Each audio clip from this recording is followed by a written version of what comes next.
Today, we're going to try and understand something really complex: the anatomy of a nation's collapse. In this explainer, we're breaking down how Haiti got to this critical point, what's tearing it apart, and, what could possibly be next for its people. I mean, how does a capital city actually fall? It sounds like a question you'd read about in a history book, right? But the thing is, the answer is unfolding right now, in real time, on the streets of Port-au-Prince. The very foundations of the Haitian state, they're not just cracking, they are literally crumbling right before our eyes. And this is the reality on the ground. In Haiti, it's the gangs that now run the streets.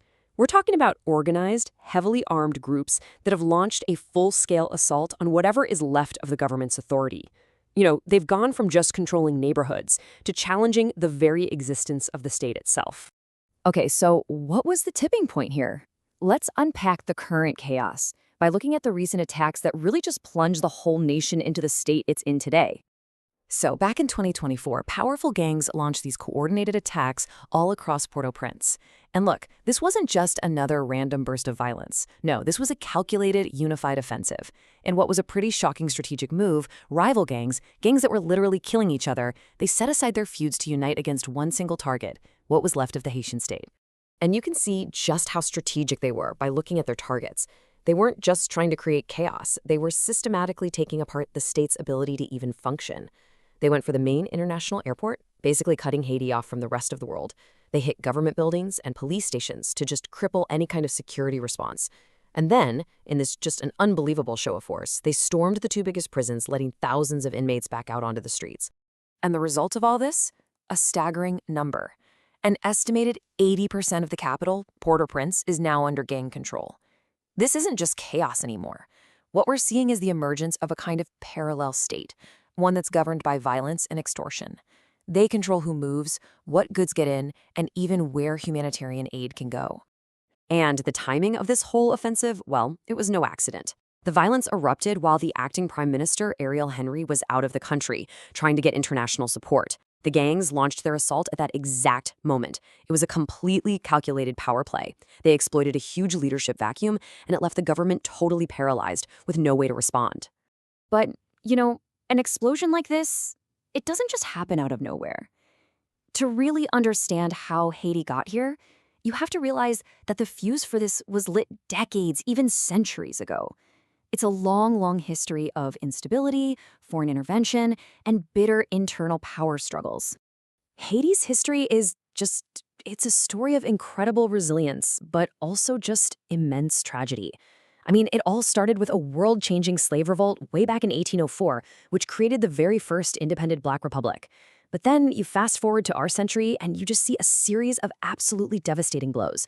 The 2010 earthquake, it didn't just knock down buildings, it completely shattered the country's already fragile infrastructure. And then in 2021 came a political earthquake that, well, turned out to be just as destructive. Because the assassination of President Moise, this wasn't just the murder of a leader. It was basically the decapitation of the state itself. That one event shattered the last remnants of any kind of functioning elected government. And with no clear process for who should take over, it created the perfect power vacuum. A vacuum the gangs were, of course, more than ready to fill. Okay, so that brings us to the big question. Who actually holds the power in Haiti today?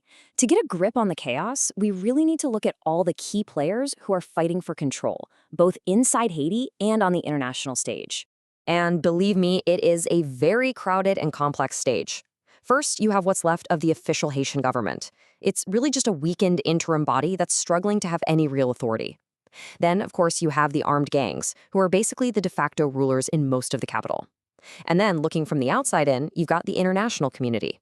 This includes everything from a proposed Kenya-led security mission and UN support to the diplomatic and financial muscle of the United States.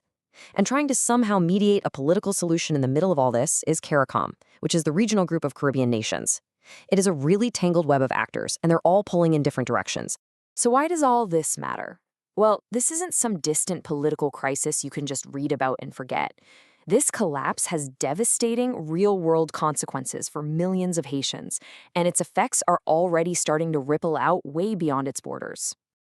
Let's talk about the human toll here, because this is what a collapsing state actually looks like. For millions of people, just surviving is now a daily struggle against hunger and violence.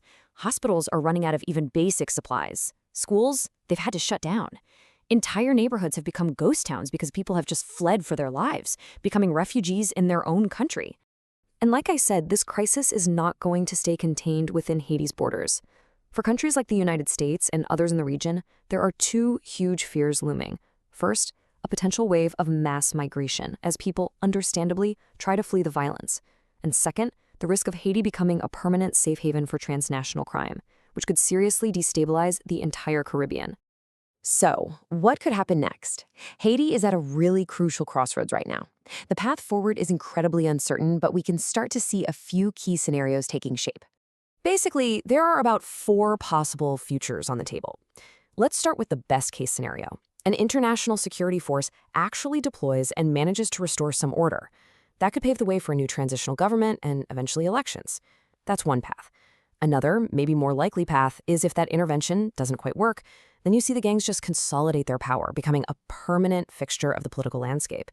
And then there's the worst-case scenario, a complete collapse, where even the most basic things like humanitarian aid and infrastructure just grind to a total halt.